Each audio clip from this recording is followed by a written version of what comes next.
로마 서간문 7장. 율법에서 해방된 그리스도인.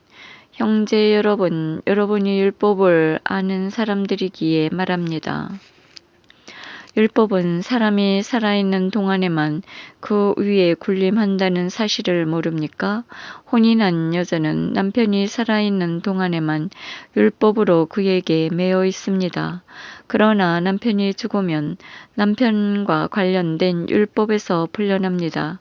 그러므로 남편이 살아있는 동안에 다른 남자와 몸을 맡기면 간통한 여자라고 불리지만 남편이 죽으면 그 율법에서 자유로워져 다른 남자에게 몸을 맡겨도 간통한 여자가 되지 않습니다.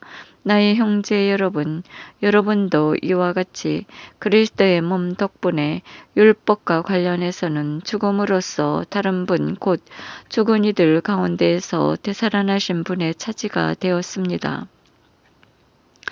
그래서 우리는 하느님을 위한 열매를 맺게 되었습니다. 사실 전에 우리가 육에 갇혀 있을 때에는 율법으로 말미암아 생겨난 죄 많은 여러 욕정이 우리 지체 안에 작용하여 죽음에 이르는 열매를 맺게 하였습니다.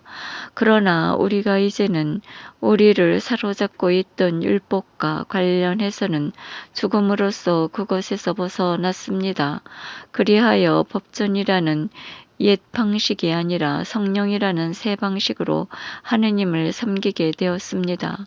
율법과 죄와 죽음. 그렇다면 우리가 무엇이라고 말해야 합니까?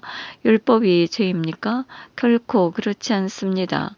그러나 율법이 없었다면 나는 죄를 몰랐을 것입니다. 율법에서 탐내서는 안 된다. 고 하지 않았으면 나는 탐욕을 알지 못하였을 것입니다. 이 계명을 빌미로 제가 내 안에 온갖 탐욕을 일으켜 놓았습니다. 사실 율법과 상관이 없는 경우 죄는 죽은 것입니다. 전에는 내가 율법과 상관없이 살았습니다. 그러나 계명이 들어오자 죄는 살아나고 나는 죽었습니다. 그래서 생명으로 이끌어야 하는 계명이 나에게는 죽음으로 이끄는 것으로 드러났습니다. 죄가 계명을 빌미로 나를 속이고 또 그것으로 나를 죽인 것입니다. 그러나 율법은 거룩합니다. 계명도 거룩하고 의롭고 선한 것입니다. 그렇다면 그 선한 것이 나에게는 죽음이 되었다는 말입니까? 결코 그렇지 않습니다.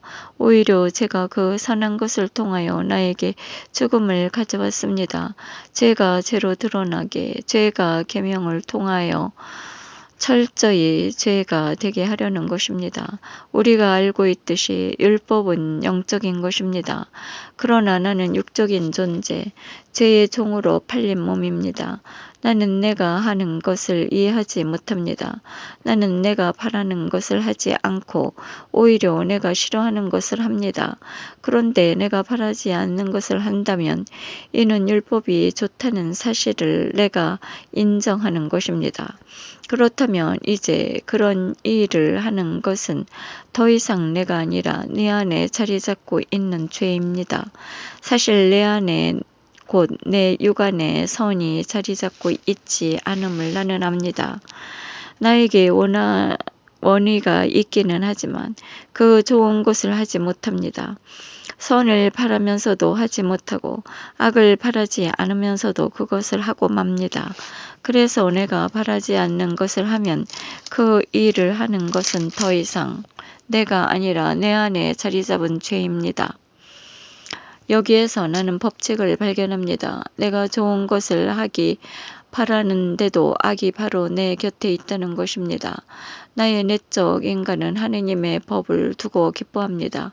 그러나 내 지체 안에는 다른 법이 있어 내 이성의 법과 대결하고 있음을 나는 봅니다. 그 다른 법이 나를 내 지체 안에 있는 죄의 법에 사로잡히게 합니다. 나는 과연 비참한 인간입니다. 누가 이 죽음에 빠진 몸에서 나를 구해 줄 수 있습니까? 우리 주 예수 그리스도를 통하여 나를 구해 주신 하느님께 감사드립니다. 이렇게 나 자신이 이성으로는 하느님 법을 섬기지만 육으로는 죄의 법을 섬깁니다.